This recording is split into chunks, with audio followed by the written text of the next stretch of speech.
Three, two, one.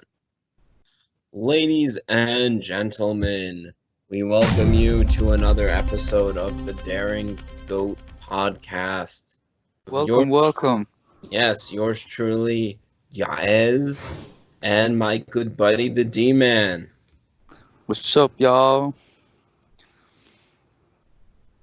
Got nothing else So, to say. oh man, what's been going on with you lately? Oh man. Well, university life, man. This is a whole different beast. Yeah, I And hear it's the not police university. chasing after you. Yeah. Obviously, as you guys have well figured out by now, I'm in Detroit. No, I'm Yeah, kidding. Uh I'm not in America, let's say that at least. Um and it's not like university life in America. Everybody here is pretty serious. Um There's not much drinking. Everybody just smokes weed. Learning, learning is pretty cool. But studying, all that, it's pretty easy. It's not as challenging as I thought it would be, unfortunately. And honestly, I feel pretty fulfilled. I recommend I recommend you going to university for everybody, especially yeah, seeing as that makes everybody's wages less than what they should be. But yeah, and you don't have to pay a dime. not a dime. Yeah, yeah, good old socialism, right? Yeah. I mean, just take a. I mean, for you guys in America, obviously, just take out a loan. I mean, it's Yeah, just fake loans, money, bro. completely harmless. It's not gonna ruin your life. I mean, What it's just you numbers can, on a I mean, screen. what's 1%? What's 2%? What's 3% of 100,000? I know. I mean, Yeah, just pay it off like immediately. Like even if I mean, if you have to pay it off, just do it like as soon as you get it. Like I don't understand. I'm yeah, because kidding, you can, guys. yeah, I no, no, well, you can get a job immediately after college, yeah. immediately after. Like they're begging to get you, especially if you major in philosophy or psychology. I They, know, they, dude. I they have so many friends that like are just they're not on the street, they're not living with their moms and their dads, and they're not like making art and not selling any of it. They're actually like, they're going out in front of crowds like what's that guy's name? That big 6'6" guy. Tony Anthony or something like this. Whatever his name is. oh, They're Tony like Robbins. motivation. Tony Robbins, yeah, they're all motivational speakers. Man, they're getting their message out in the world. They're so fulfilled. Are is this serious? Oh no, not at all. Oh, okay. It's like, oh my gosh. Like just imagine somebody studies philosophy to become like a guru and then they're just like they just make money talking about life. It's like a giant Ponzi scheme. Yeah, like no, I wish I could do that, but no, that's not gonna happen, bro. You have to understand, we are in the material, we're in the Kali Yuga. Nobody wants to hear about ethos, bro. Yeah, Get your ethos out of here, bro. Give me some money. yeah. They don't want ethos, they want methos. Yeah. Um yeah, the only real way to get to work that is if you become a preacher.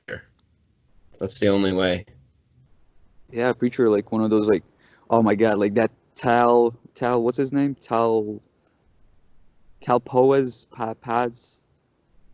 This I fucking don't know. guy. This fucking guy, I see his face on Instagram all the time.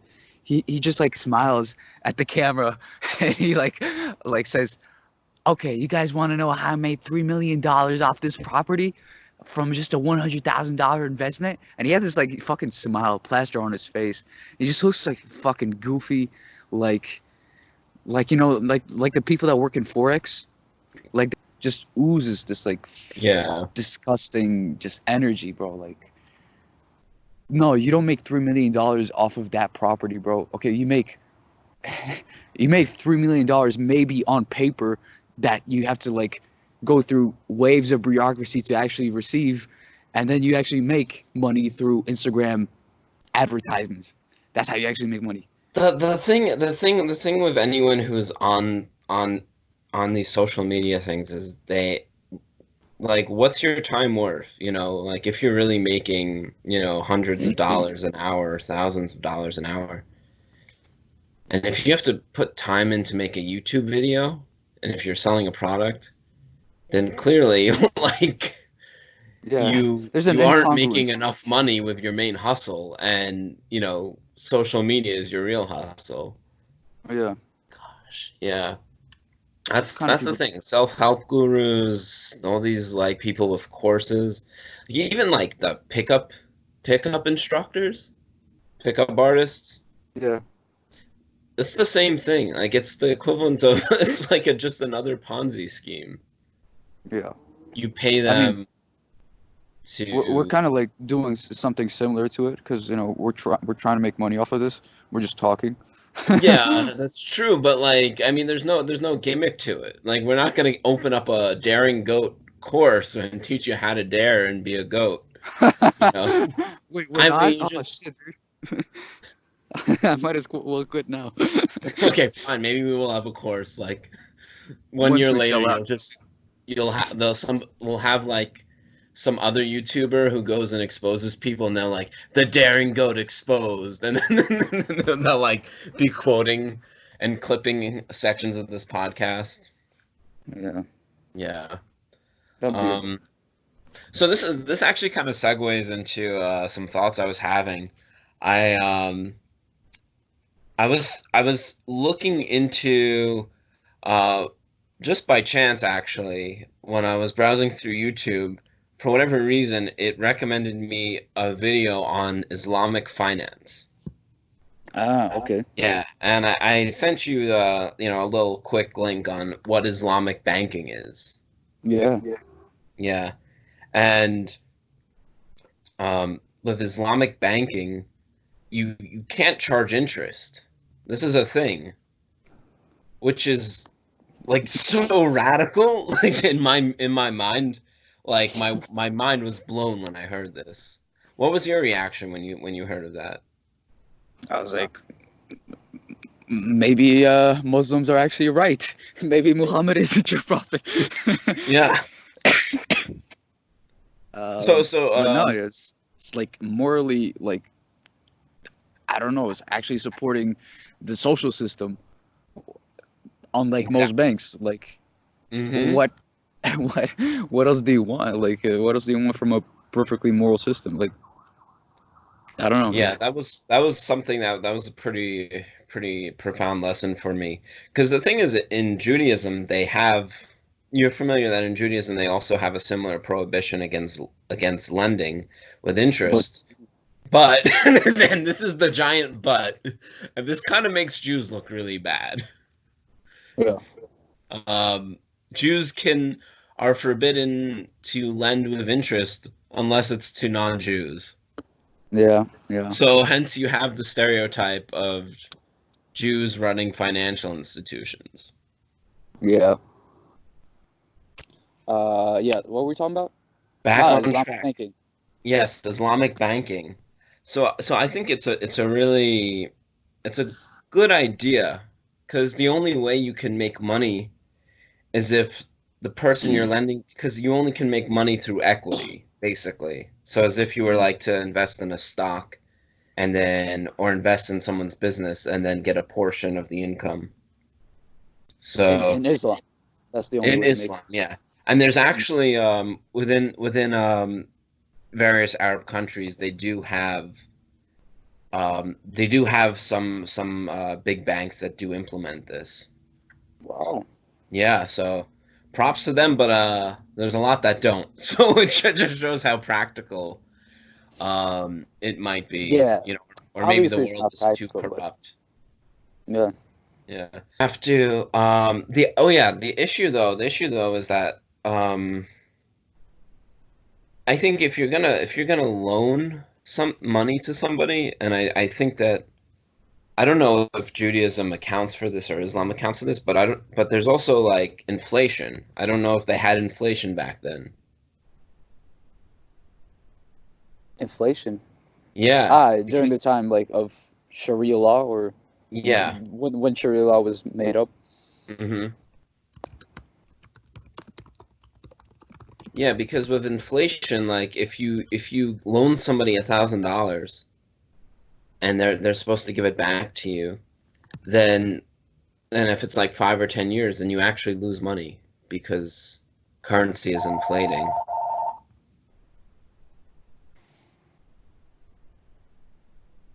Um, well, what I know what happened back then was that they like the coins were made out of silver and gold.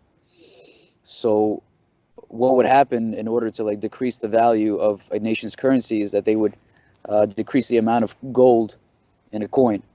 So I mean that is like a form of inflation, and no, I suppose that I think that and banks were smart enough and accounts were smart enough to actually account for that too. Hmm. Okay. Well, I think as in general as a whole, I think the lesson that we can learn from Islamic banking or Islamic finance is that whatever you should do, and this is very idealistic, but you should be actually contributing value. You know, you Yeah, shouldn't be a Ponzi scheme. You know, like the banking system where you're exploiting you those use that and term too freely. what's that? Use that term too freely, the Ponzi scheme, because that's like very specific. Say scam. Scam. All right, scam. Um, yeah, you shouldn't scam people. It's bad. Yeah, Uh, I mean we are yet to feel the effects of that.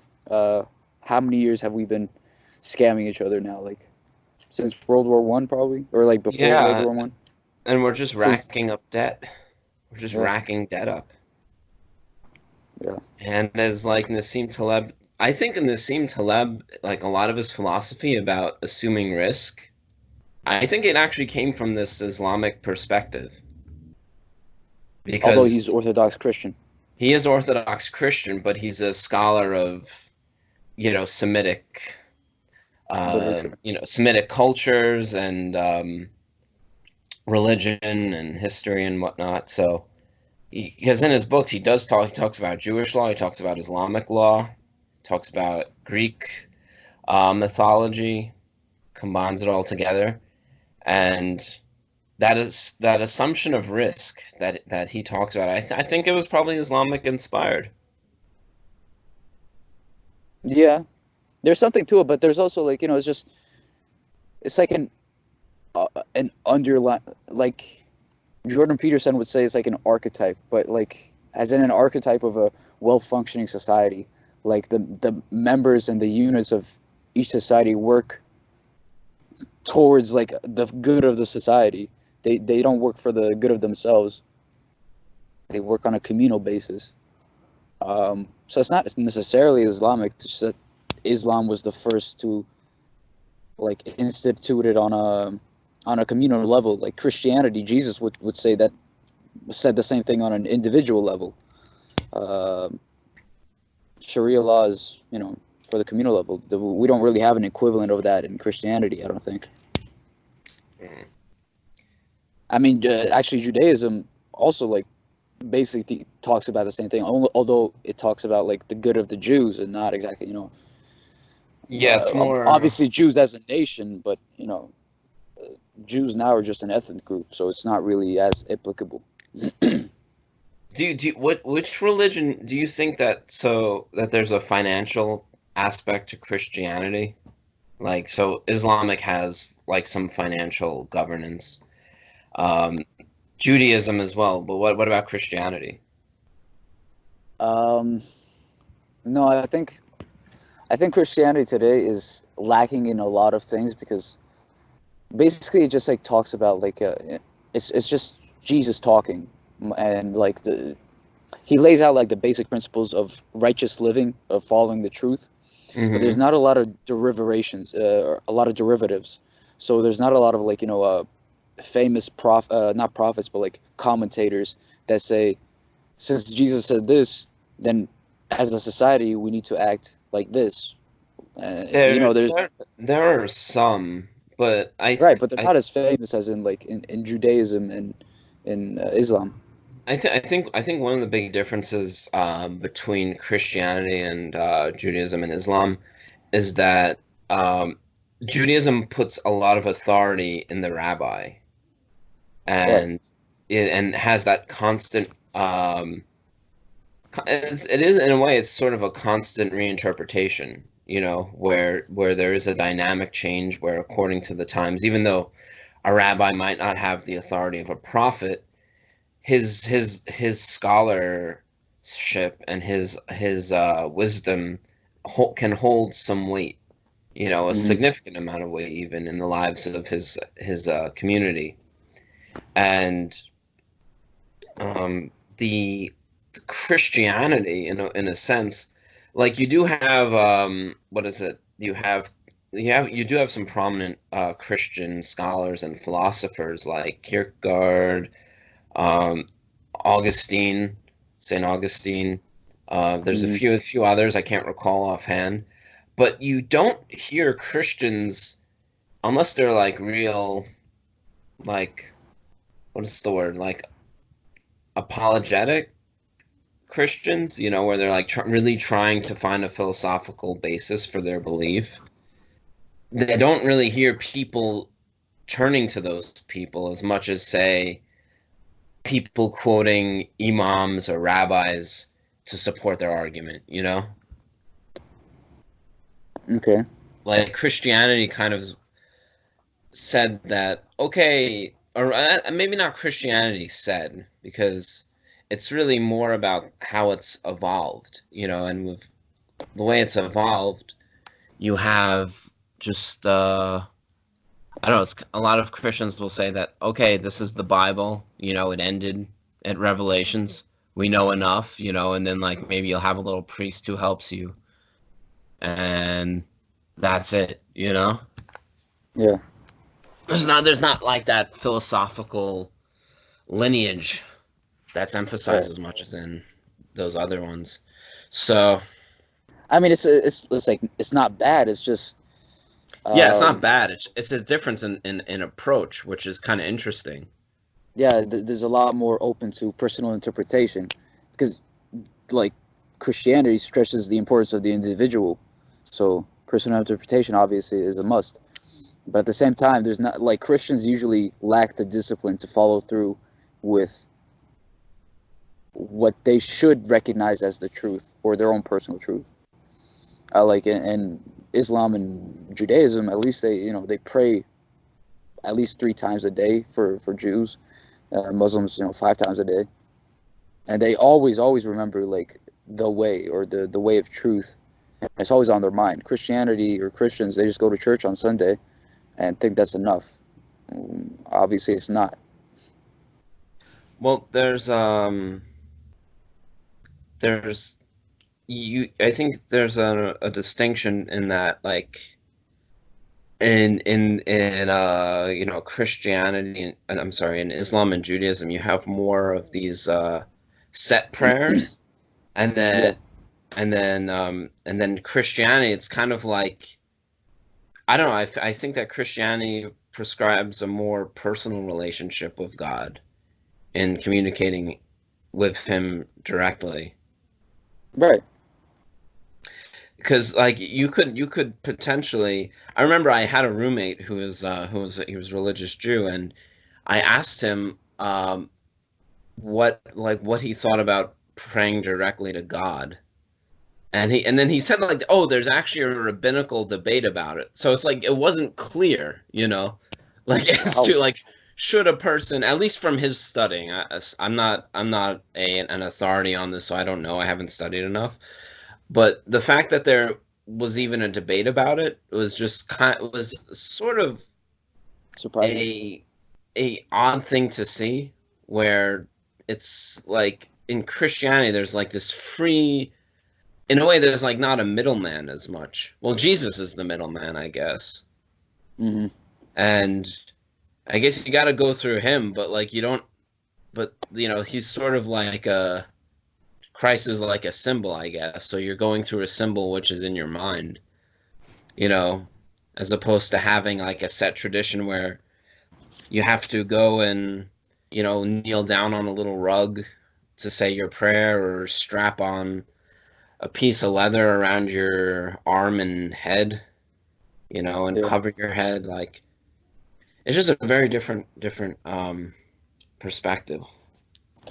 But like I actually think that what Islam and Judaism do right is that they actually have like rituals in accordance to God, and like they bow down physically, they bow down to a supreme being. Christianity, they don't bow down to anything, unfortunately. So there's no like real submission to a higher authority, um, whether ritualistically or physically. I mean, like I think when you actually bow down to something or someone, like that action in and of itself, like brings you into a mental state where you give authority to that figure. That's a good point. Christians do bow down sometimes. It's just like a personal choice, though. Like, I've seen Christians do it, Yeah, but I know that in Islam for sure, like, there is that kneeling down for submission the to God. for the daily prayers, Not just kneeling down, they like prostrate. completely prostrate. Yeah. Yeah,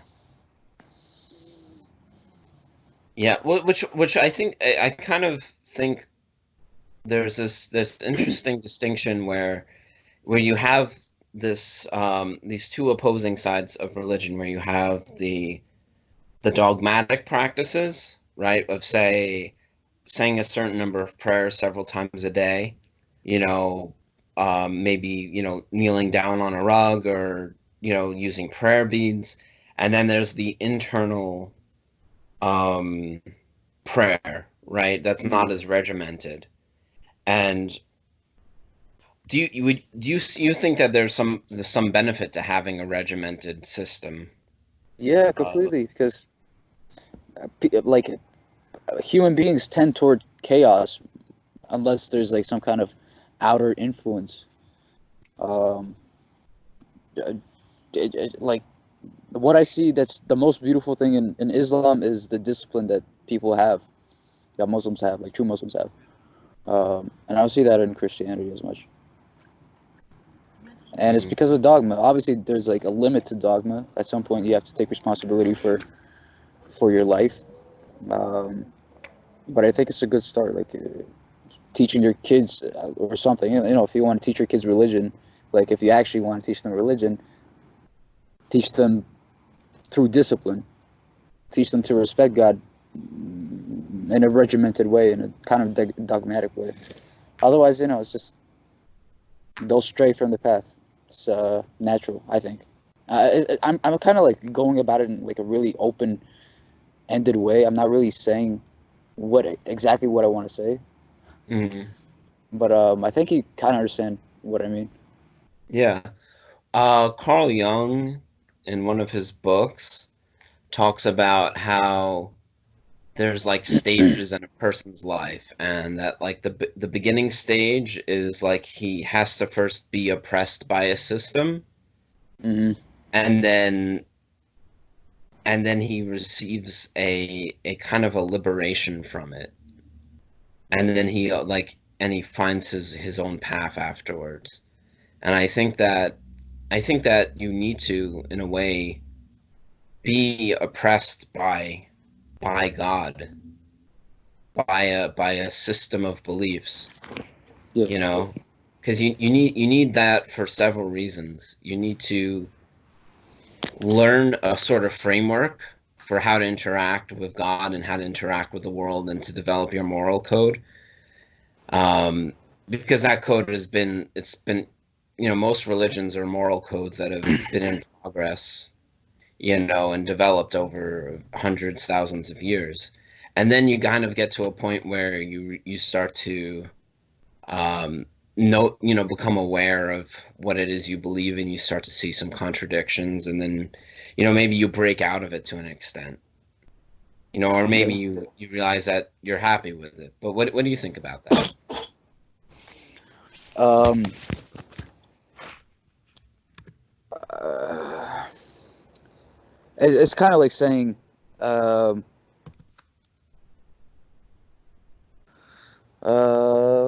it's like fear is the most primal motivator, or like, to in order to get moving, it's easier to get moving because of something that you don't like. Because I think kids, like, people know earlier on what they don't like, and more clearly what they don't like than what they do like and what they do actually want. Like, fear is a truer emotion than desire in that case. So yeah, I don't think it's like oppression by God exactly. I think it's oppression by system, and I think that's natural. Your parents are stuck in their mode of belief, and you realize now that that mode of belief is not suitable for your living condition. So you grow up, you find the flaws in the system, and you work to improve those flaws. At the same time, you have to like appreciate the system that you grew up in, and to appreciate what good benefits it has. Hmm. So So I guess one quote that that always stuck with me is that life is like playing the piano. First you got to learn the rules, then you break them. Do you agree with yeah, that? 100%. Well, I think 100%. I'm not sure. Sounds Sounds nice. cool, Yeah, right? yeah. But Um, there's definitely a phase where you have to be learning rules, you know? You can't skip that. right. I think it's more like you find out what the rules are. You find out, like, you because that's how you beat any system. Is like that's how you overcome the system, is by finding out the rules and exploiting them. Like, if you want to be the dominant what unit in a Mhm. system, you'd have to like realize how that system works in its entirety, like in every single rule and little detail it has. And today's systems don't really work by like set rules. It's very flexible. So you have to find like that kind of that like branch that bends in the way that you want, and bend it or break Mhm. it. I don't know. It sounds really nice. Like, I like that poetic language. That's why I kind of went on a poetic tangent myself. Yeah. But I think there's truth in it on a certain level. How about how about that new Tesla truck? It's not a truck, man. Like, okay, they had the truck come out like, I don't know, 2 years ago. And my dad was a trucker, and he was like, "I said trucking's over because it was automated. It was like, what is it, self-driving truck." Yeah. So that's not a truck. That's like a Jeep, or like what is it, a semi truck, four wheeler. I don't know what term, but It's badass, bro. It's cool as fuck. yeah. Yeah, I would buy that.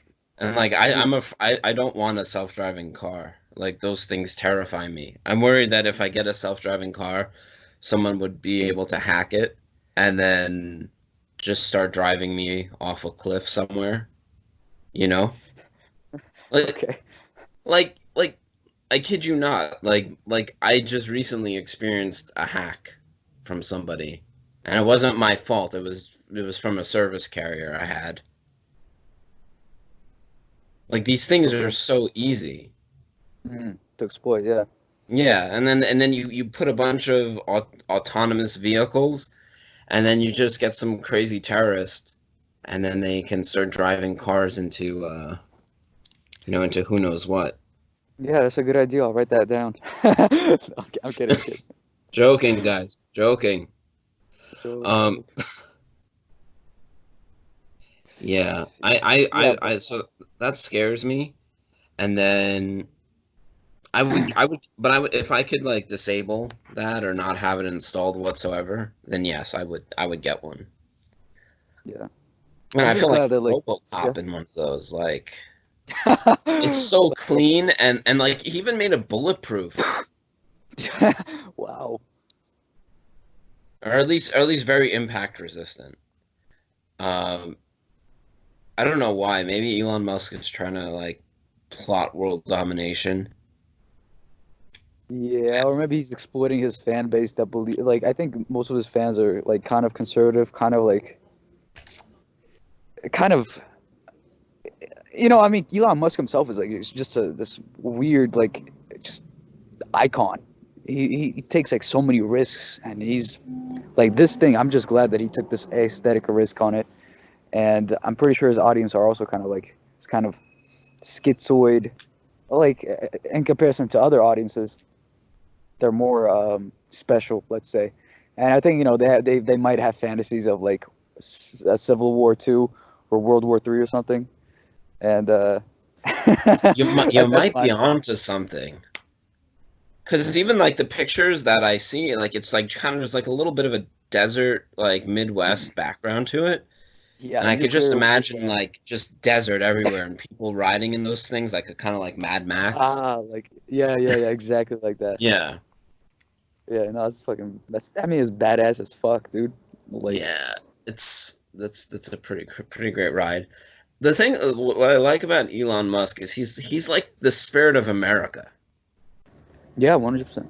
Like Innovative. he embodies innovation. Like he made it start off with the internet and then he did all these things, you know, eBay.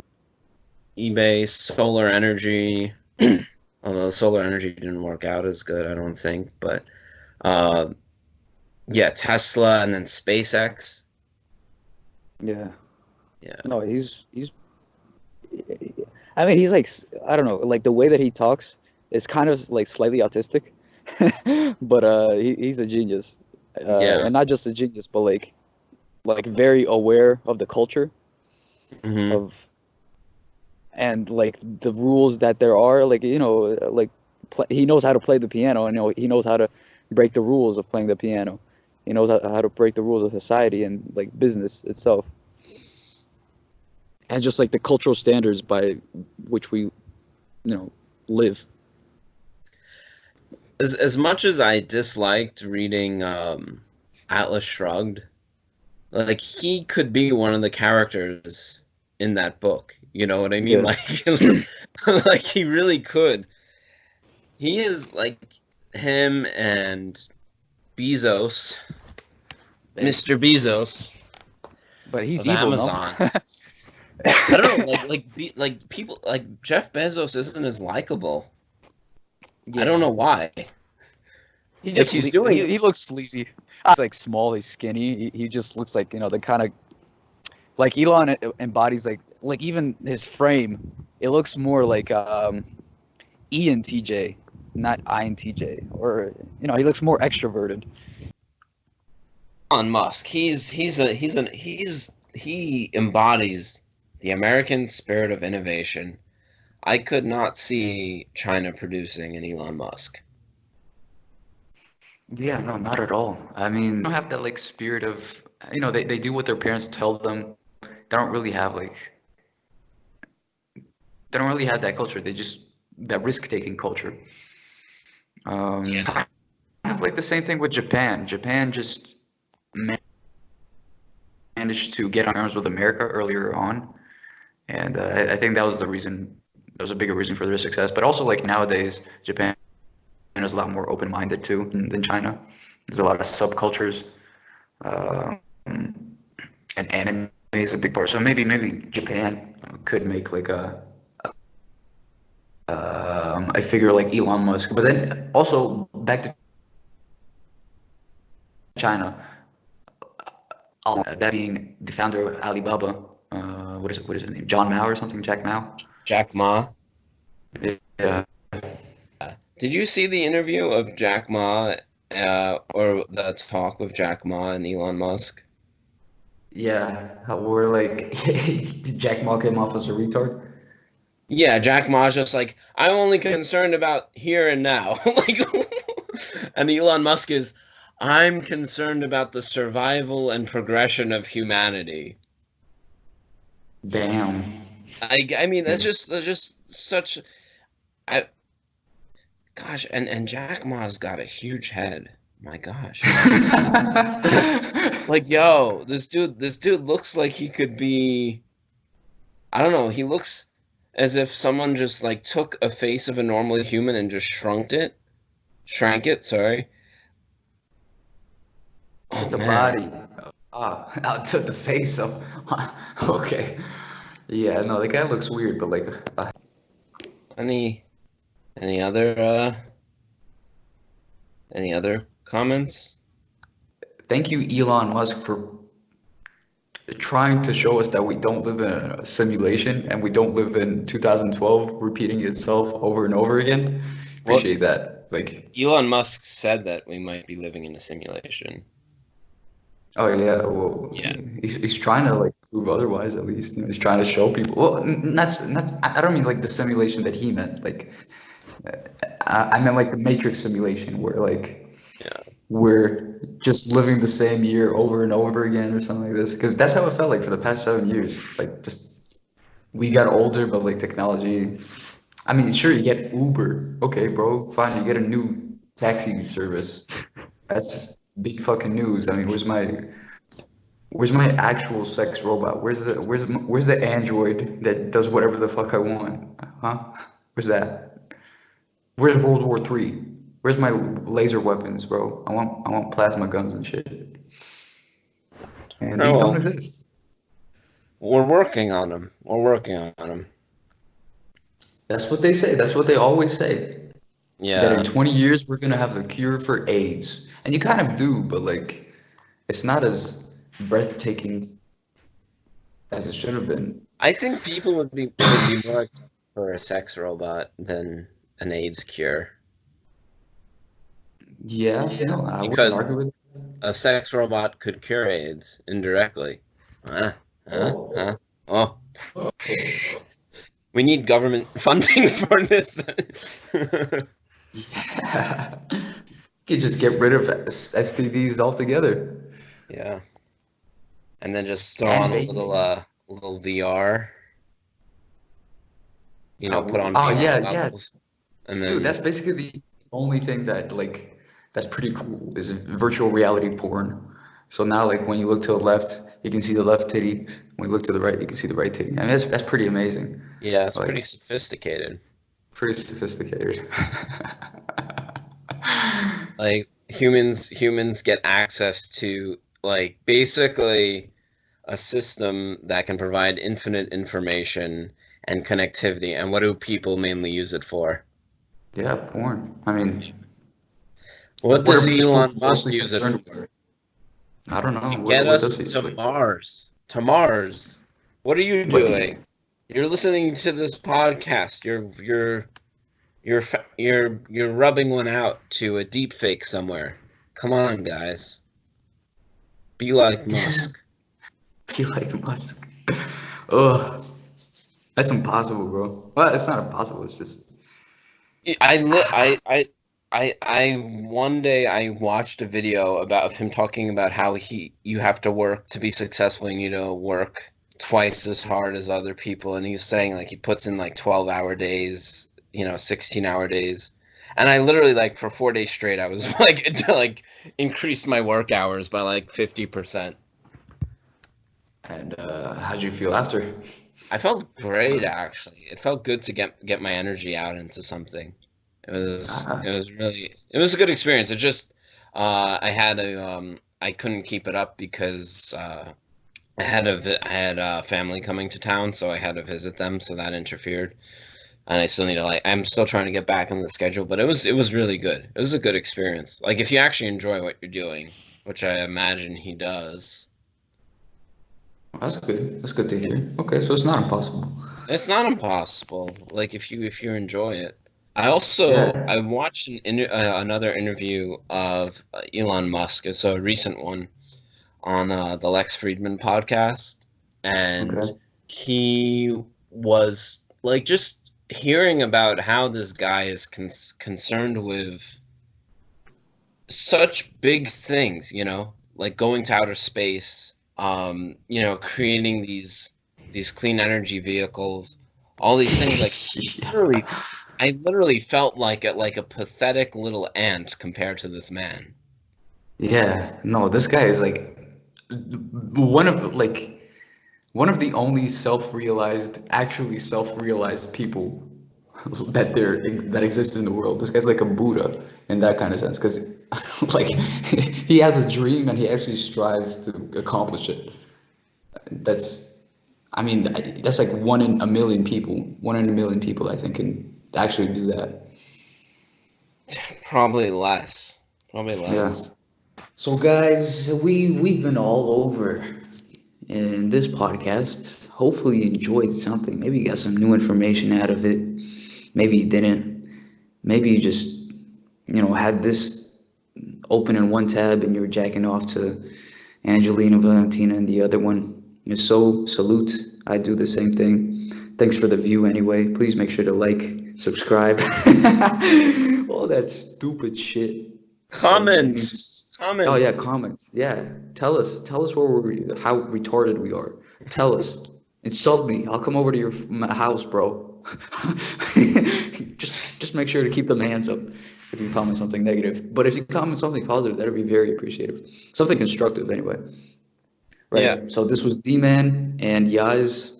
Uh, catch you guys some other time. Peace.